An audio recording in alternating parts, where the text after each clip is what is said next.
My name is Rehan, and this is the story of the hardest promise I ever kept, not to a boss, not to a stranger, but to someone I loved like family. This is about the time the world turned its back on him, and I chose to stay. His name was Hamza.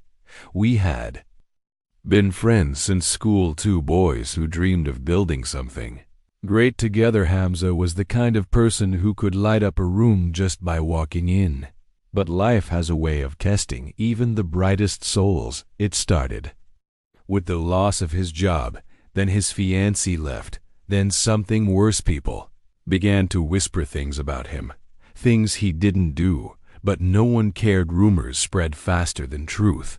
One evening, I found him sitting alone at the park where we used to meet after work. He looked thinner, tired, broken.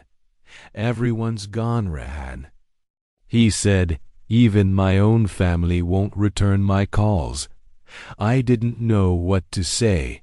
Part of me wanted to tell him to fight back, but another part knew he didn't need speeches. He needed someone to stay. So I said, "Then I guess you're stuck with me." That night, I made a promise to stand by him until he could stand on his own. It wasn't easy. People warned me, "You'll get dragged down with him." But I remembered something my father once told me. A true friend is not the one who stays for the party. A true friend is the one who stays for the storm. Supporting Hamza was harder than I thought. I invited him to stay at my small apartment when his landlord locked him out. At first, it felt good to help, but soon, life became heavier. Money was tight. People at work started whispering about me, too. Some friends stopped calling. I asked myself at night, am I doing the right thing? Or am I losing myself too? But every time I saw Hamza trying to pull himself together, I knew this was where I was meant to be. One rainy night, Hamza came home late, soaked and shivering. He had been out looking for jobs all day. "No one wants to hire me," he said, his voice breaking. "They believe the lies. Maybe I should just disappear." I grabbed his shoulders. "No, you're not going anywhere. You're not giving up." He stared at me, tears in his eyes. "Why are you still here, Rehan?" Everyone else walked away. "Because," I said softly, "you stayed for me once, when I was at my worst. I'm just returning the favor." Weeks passed slowly. Hamza started to change. He began waking up earlier, exercising, eating better. He went to therapy. He applied for courses to learn new skills. I knew it wouldn't be an overnight recovery, but for the first time in months, I saw a light in his eyes, and maybe, just maybe, I began to see one in mine. 2 weeks turned into months. Hamza kept looking for work. Some days he came home with hope, other days only with silence. Then one morning, the phone rang. It was a small printing shop near the old market.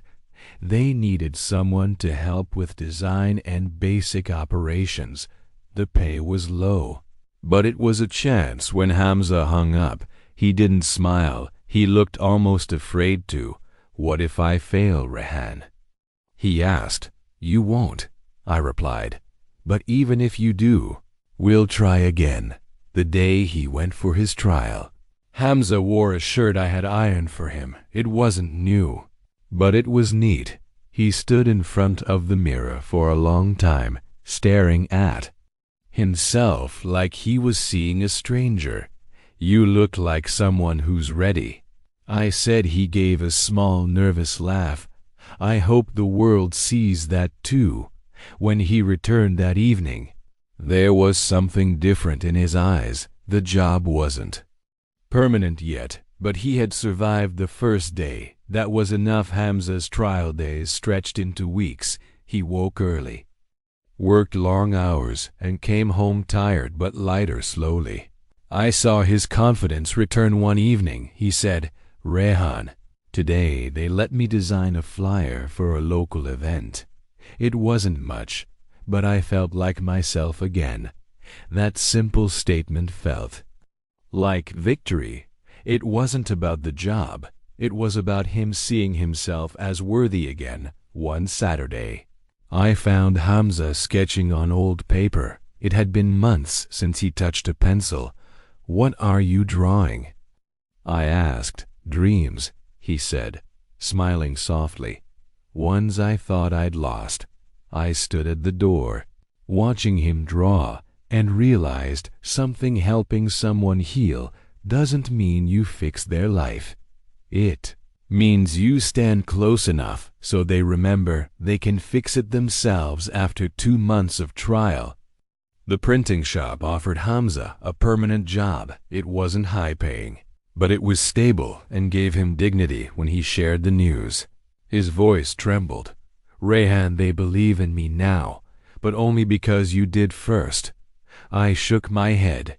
"No, Hamza, you did the hard part. I was just here to remind you who you are." On his first official day, we walked together to the shop. The morning sun was soft, casting a golden glow on the narrow streets. For the first time in a long while, Hamza walked. Tall as Hamza stepped into the printing shop, I stood outside for a moment, watching him disappear into his new life. For months, I had been his shadow, his anchor, his reminder that he was not alone now. He didn't need me as much, and that was the greatest gift of all. That evening, as I sat on the balcony alone, I thought about everything we had been through, the whispers, the fear, the doubt, but also the hope, the courage, the quiet victories. I realized something powerful. The world may let go when times are hard, but if even one person holds on, hope survives, and sometimes that's enough to save a life.